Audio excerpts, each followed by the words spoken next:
क्या होगा अगर सूरज अचानक से गायब हो जाए? एक घंटे के लिए, एक दिन के लिए, एक महीने के लिए या फिर एक साल तक अगर गायब रहे तो क्या होगा? ये काल्पनिक तो जरूर है, पर अगर किसी भी तरह ये असल में हुआ तो क्या होगा? उस अद्भुत चीज को आप अभी देखने वाले हो। चलिए देखते हैं और चलते हैं इस अमेजिंग घटना के अंदर जो आपके रोंगटे खड़े कर देगी। चंद्रमा के साइज का एक बड़ा स्पेसशिप सौर मंडल के अंदर आ चुका है। धरती के लोग इस बात से बेखबर है। ये स्पेसशिप है एक दूर के तारामंडल में रहने वाले एलियंस का, जो कि सूरज को लेने आए हैं। वो डायसन स्फीयर नाम का एक एडवांस्ड मशीन ले आए हैं, जिसकी मदद से वो सूरज को अंदर डालकर अपने सौर मंडल में ले जा रहे हैं। सूरज ही वो चीज है जो अपनी गुरुत्वाकर्षण बल की मदद से धरती को अपने चारों तरफ घुमाता रहता है। पर अब जैसे ही उन्होंने सूरज को अपने जगह से हटाया, वैसे ही सौर मंडल के सारे ग्रह जैसे मंगल, बुध, धरती, बृहस्पति, ये सब ग्रह अपने जगह से हिलकर अलग अलग हो गए हैं और अब अंतरिक्ष में दूर इधर उधर घूम रहे हैं। और अंतरिक्ष में धरती बिना किसी कंट्रोल के अब तैरने लगी है। अब कोई सूरज नहीं है जो उसे कंट्रोल में रख के एक सिस्टम में रख पाए। धरती के एक साइड दिन का समय चल रहा है और अभी भी सब कुछ नॉर्मल दिख रहा है और आसमान में सूरज सही सलामत दिख रहा है। इधर धरती पर किसी को नहीं पता कि सौर मंडल के सबसे इम्पोर्टेंट एलिमेंट को किसी ने चुरा लिया है। ये इसलिए क्योंकि सूरज की लाइट को धरती पर पहुंचने में करीब 8 मिनट 20 सेकंड लगते हैं। उधर एलियंस अंतरिक्ष में सूरज को ले जा चुके हैं, पर धरती पर इसका प्रभाव ठीक 8 मिनट 20 सेकंड बाद होगा। 8 मिनट 20 सेकंड बीत चुके हैं। धरती पर अचानक से अंधेरा छा गया। अचानक से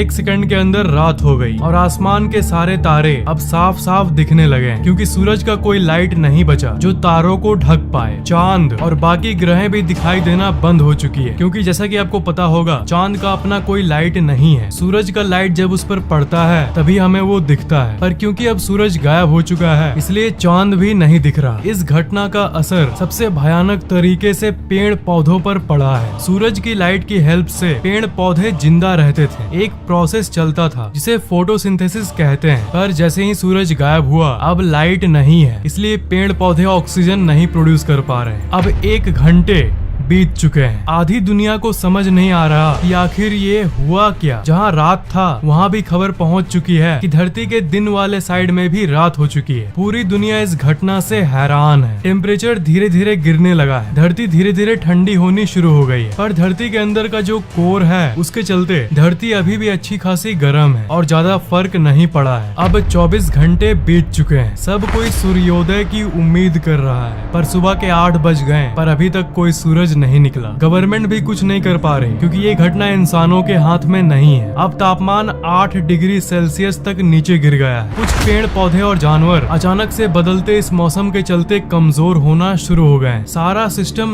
नष्ट हो चुका है, पर समुद्र के अंदर के जो जीव हैं उन्हें कुछ चेंजेस नहीं दिख रहे हैं। उनके लिए उनकी दुनिया अभी भी वही है। अभी भी जगह जगह पर थोड़ी गर्मी बची हुई है, क्योंकि धरती के वायुमंडल की एक खासियत ये है कि वो सूरज से मिली गर्मी को कुछ दिनों के लिए अपने अंदर रख सकता है, जिसके चलते ऐसी नौबत नहीं आए कि हर जगह बर्फी बर्फ हो जाए। पर ये स्टोर्ड गर्मी सूरज के बिना सिर्फ 3 या 4 दिन तक ही रह सकती है। पर अब 7 दिन बाद 7 दिन बीत चुके हैं। अभी भी धरती पर अंधेरा छाया हुआ है और तापमान माइनस में पहुंच गया है, -20 डिग्री सेल्सियस। जिसका डर था वही हुआ। 0 डिग्री में पानी बर्फ बन जाता है, पर अब पूरी दुनिया की टेम्परेचर -20 डिग्री सेल्सियस है। इसलिए अब पानी लिक्विड यानी तरल रूप में मौजूद नहीं है। टीवी और इंटरनेट अचानक से बंद हो गई है, क्योंकि सैटेलाइट्स जिसे सूरज की रोशनी से पावर मिलती थी सोलर पैनल के जरिए, उनकी पावर ऑफ हो गई है। किसी भी तरह से हाई पावर बैटरीज की मदद से वो 7 दिनों तक तो चल गई, पर वैज्ञानिकों ने कभी ये नहीं सोचा था कि सूरज नहीं रहेगा, ऐसा भी दिन आएगा। इसलिए उन्होंने कोई बैकअप प्लान नहीं बनाया था। दुनिया के जितने भी समुद्र और नदियां हैं सारी की सारी अब तक जम चुकी है, -20 डिग्री सेल्सियस टेम्परेचर के चलते। पूरी दुनिया की बिजली अब चली गई है, क्योंकि जिस डैम के पानी से बिजली बनती है वो अब जम चुके हैं। इसलिए मोबाइल फोन टावर्स भी ऑफ हो चुके हैं और लैंडलाइन फोन्स भी बंद हो गई, क्योंकि इस दुनिया को ऑन रखने वाली बिजली अब गुल हो चुकी है। सिर्फ कुछ ही जगह पर बिजली बची है जहाँ पर दूसरे माध्यमों से बिजली बनाया जाता है, पर धरती का पूरा सिस्टम इधर से उधर होने के चलते वो भी कुछ ही दिनों में बंद होने वाले हैं। लोग अपने रिलेटिव से फोन पर बात नहीं कर पा रहे। इंटरनेट और फोन से जुड़ी वही दुनिया अब पूरी तरह से डिसकनेक्टेड हो चुकी है। ज्यादातर पेड़ पौधे अब तक मर चुके हैं क्योंकि बिना सूरज और बिना फोटोसिंथेसिस के वो इतने दिनों तक जिंदा नहीं रह सकते। और पेड़ पौधों को खाने वाले जानवर भी अब धीरे धीरे मर रहे हैं क्योंकि पेड़ पौधे अब अपने आप को जिंदा नहीं रख पा रहे हैं और सूख रहे हैं, जिसके चलते पूरी धरती पर इसकी कमी हो गई और उतने पेड़ अब तक नहीं बचे जिससे सारे जानवरों को खाना मिल पाए। जो पैसे वाले लोग हैं उन्होंने इन 7 दिनों में अपने लिए बेसमेंट बनवा लिया है ताकि वो इस कपकपाती ठंड से बच पाए और एक सुरक्षित जगह पर कम से कम जिंदा रह सके। गवर्नमेंट गरीब लोगों के लिए अंडरग्राउंड बेसमेंट बना रखी है ताकि वो उसमें जाके रह पाए और इस ठंड से बच पाए। सारे लोग एक समूह में जी रहे हैं। हर समय अब रात ही रात है। टाइम अब सेंस नहीं बनाता कि कब दिन है और कब रात है। पहले दिन और रात हुआ करता था पर अब सिर्फ रात ही रात है। आसमान की तारों का एक अलग ही मैप दिख रहा है क्योंकि धरती अंतरिक्ष में अकेले तैरते तैरते किसी अनजान जगह पर आ चुकी है।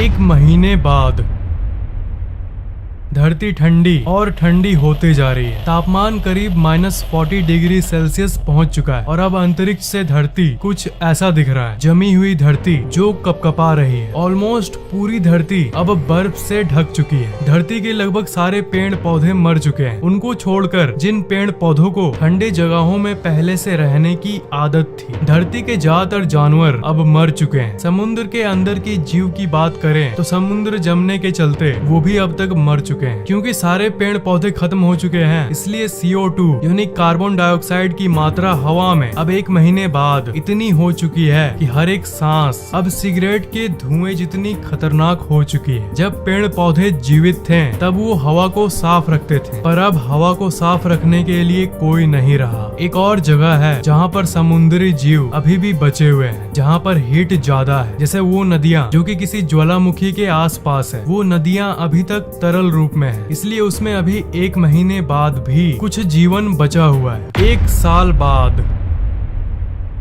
जो जीवन बचा हुआ था वो अब तक खत्म हो चुका है क्योंकि सारे वोल्केनो इस अनइमेजिनेबल ठंड के चलते निष्क्रिय हो गए हैं, जिसके चलते जो समुद्र जमे नहीं थे वो भी अब जम चुके हैं सिवाय एकाध को छोड़कर। धरती पर ठंड इतनी बढ़ चुकी है कि अब कोई जानवर धरती पर मौजूद नहीं है। धरती की पूरी सतह पर जो बर्फ की लेयर थी वो अब हजारों गुना मोटी हो गई। शहरें अब कुछ ऐसी दिख रही है। सारे बिल्डिंग्स बर्फ में जमे हुए हैं और बड़ी बड़ी बर्फ की चट्टानें यहाँ वहाँ फॉर्म हो गई है। पर आश्चर्यजनक तरीके से एक जगह बची हुई है जहाँ जीवन अभी भी है। अब सिर्फ एक ही जगह है जहाँ जीवन अभी भी चल रही है, वो है समुद्र के सबसे गहरे पार्ट में। वही एक जगह है जहाँ पर धरती के कोर से उसे ताप मिल रही है, जिसके चलते अभी भी वहाँ पानी बचा है और जिंदगी मौजूद है। और इसके साथ साथ जितने लोग हो सके उतने लोग साउथ पोल, नॉर्थ पोल की तरफ चले गए क्योंकि वो धरती के उस पार्ट में मौजूद है जहाँ बहुत सारा जियोथर्मल एक्टिविटी है। मतलब धरती के कोर से उसे हीट मिलती है, जिसके चलते धरती के उस पार्ट पे हल्की सी गर्मी मौजूद है। 1000 साल बाद